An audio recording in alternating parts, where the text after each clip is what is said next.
ना iron man, ना Spiderman और ना ही बैटमैन। आज की इस वीडियो में हम आपको बताएंगे इंडिया के वाटरमैन के बारे में। Doctor Rajendra Singh AKA waterman of India.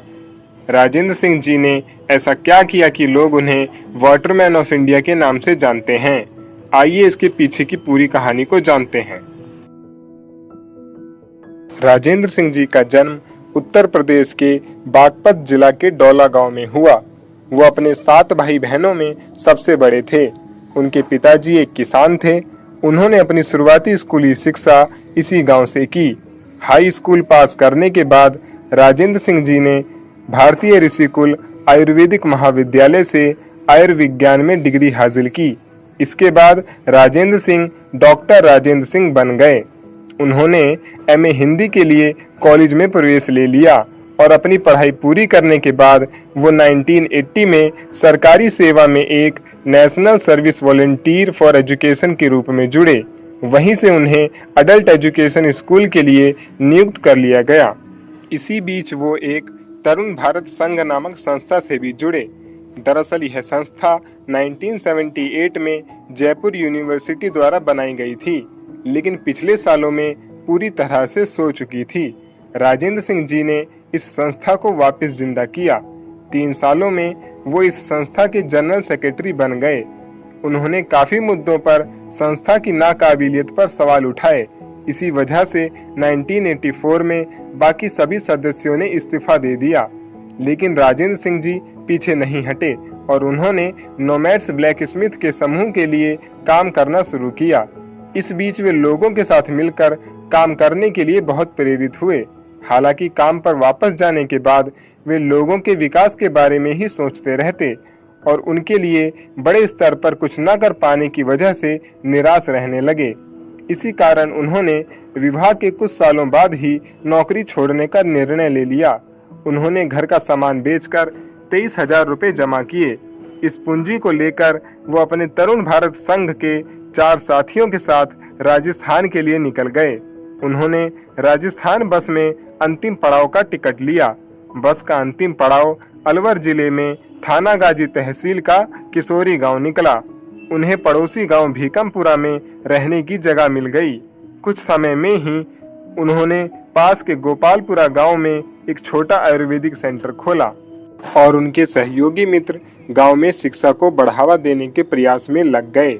Alwar, जहां कभी अनाजों का बाजार था, अब बड़े पैमाने पर सूख चुका था, क्योंकि जंगलों की कटाई और खुदाई के कारण पानी की कमी हो गई थी। इसका एक अन्य कारण था पारंपरिक जल संरक्षण तकनीकों को भूल जाना। इसके अलावा गांव के लोगों ने आधुनिक बोरवेलों पर भरोसा करना शुरू कर दिया था, जो केवल पानी चूसने का काम करते थे, जिन्हें कुछ ही वर्षों में गहरे से और गहरा खोदना पड़ता था, जिससे भूजल पूरी तरह से सूख जाता था।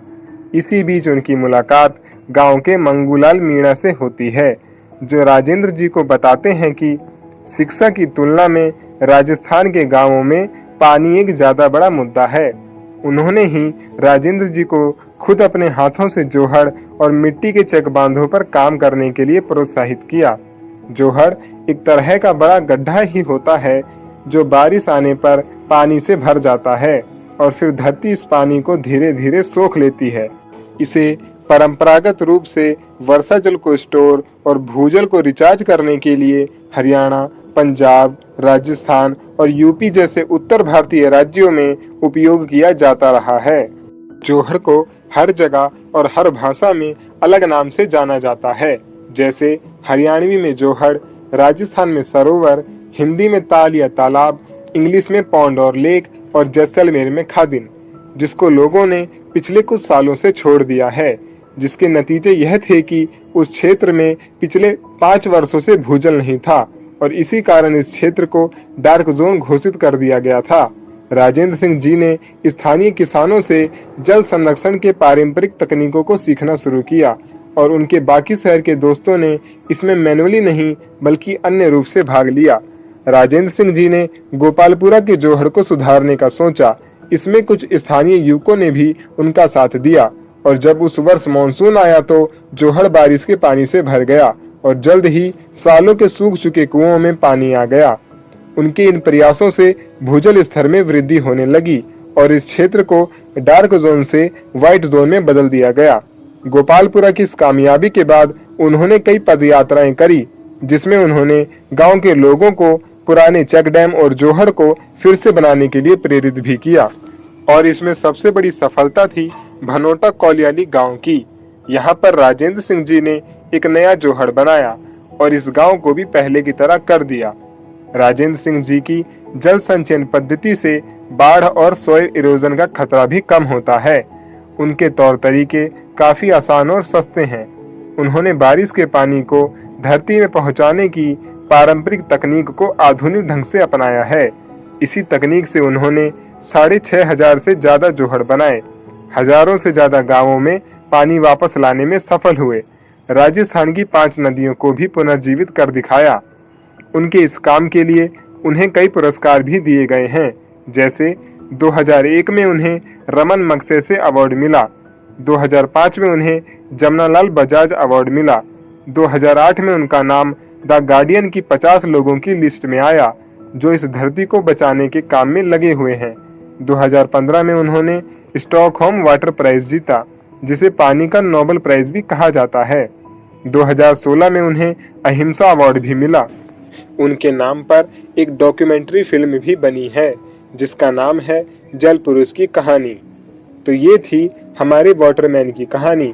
आशा है कि आपको यह वीडियो अच्छी और प्रेरणादायक जरूर लगी होगी। अगर हाँ, तो इस वीडियो को लाइक और शेयर करें या ना करें, पर आज से पानी को बचाने की प्रतिज्ञा जरूर लें। पानी की कीमत को समझें और समझने के बाद दूसरों को भी समझाएं।